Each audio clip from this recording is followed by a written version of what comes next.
Should we take a look at the final leader? Let's for have a look at ABO1? that last leader of OPL1. This is the one that I'm the most excited about, and I think is going to be the best. And I agree in the sense that I think it is unchecked and untested. Yeah, I just think he's exceptionally handsome too. Like, He sure is a the handsome altar guy. is, chef's kiss. He's a big, strong, burly man. Should Let's we say talk who about it him, is? shall we? It's Kyros Yeah. from Dressrosa. So he's obviously got the Dressrosa type. Kyros. Yeah, they look very similar, don't they? So again, 4-life leader, 2 colours, black and yellow.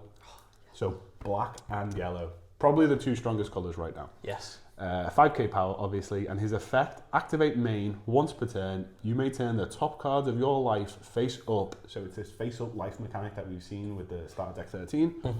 KO up to one of your opponent's characters with a 0 cost. I love this. If you seem so excited about it, so you tell me why. Love you this. love it. I've played against this deck quite a few times, and nothing excites me more than using a 1-cost Ice Age and then not having to pay another thing other than turning a card face up to just KO a 5-cost. Yeah. I think that is amazing. With the color combinations that we have, black right now, I don't have to really go into depth. We've seen how strong that Moria has been, not only with the cards that it has, but because of the black staples that they have.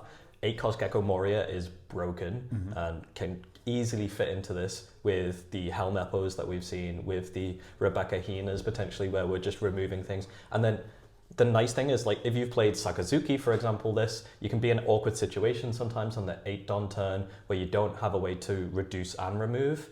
If you use your 8-cost Gecko Moria, you don't have to worry about the remove on the 8-Don because you just use your leader ability, right? The 2 that you would spend on Houndblaze is just your leader ability. So as long as that life is face down, which there are cards like the Viola, which could just flip all your life face down again and be a blocker, and you can bring that off the Gecko Hiyori. Hiyori, a great card. And it's like all of these things, and then also on top of that, if you want to spice it up a little bit, you can run your triggers where you're getting your Hiyori going in to get a trigger off the thing. So if your opponent doesn't attack it, you can use your leader ability. And if your opponent does attack it, you get a trigger. So it's like, there's some really nice things. And I think you said at the start, the best thing, which is like, I just don't feel like this has been investigated enough. Yeah. I don't think it's going to come out and it's going to be the best leader in the game, but it's definitely one that excites me. It gives me the same feelings that the yellow-black Big Mom gives me. Which viewers of the channel will know you're excited about. I've always been excited about. Always. Yeah, we've worked on lists for that, but they've never really come together. Yeah. It's the color we combination. were always shoehorned into, well, you have to drop 10. Well, you have to play 10. You have to play 10. Yeah. But this is like, no, we're gonna play these incredible black cards. Yeah, which I think are just really, really nice. And I think it's one where, like, again, it may come out in EBO1 and it may just be okay, but I think the further in we go, the more these colours are getting. Maybe a yellow Dressrosa archetype in the future. Maybe. Yeah. Wouldn't that be tasty? You just mentioned triggers for this card. What triggers immediately spring to mind when you think about this card? Satori is one. Classic yellow cards that are doing really big impact, like 1 Kajillion Vault Amaru now.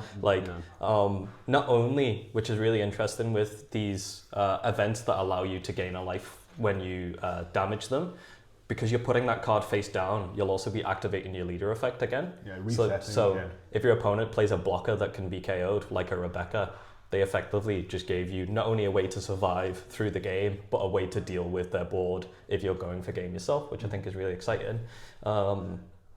There are not bodies that overly scream out at me, honestly. Like, Cracker is always one that is really strong, right?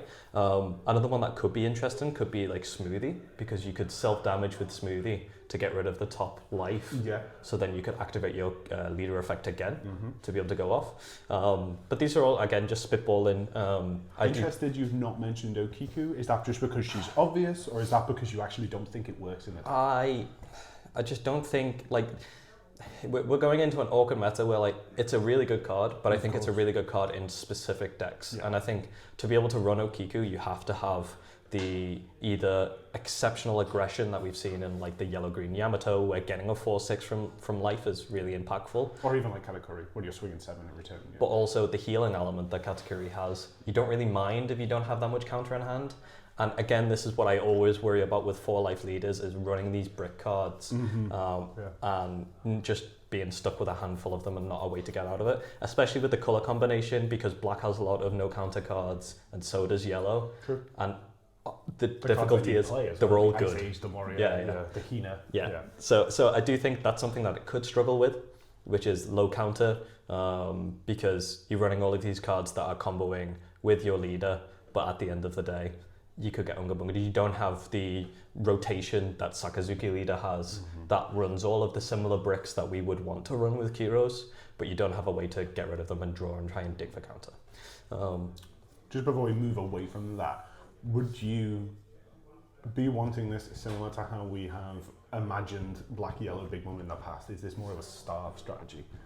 I honestly don't know, and I think the difference is that like you could starve a lot easier with the Big Mom because of the leader ability to heal. So like it kind of goes into that where like you're getting the value every turn. You can afford to just take all of your life because you're going to heal. I don't think you can do that with this. I think you're on a bit of a clock because you've got 4 life, because you know you've got so many bricks in your hand, where you have to be a little bit more aggressive with it. I think where it comes from the starve element is that you're going to take a lot less damage, similar to, again, how Moria and Sakazuki do, because you're removing your opponent's threats.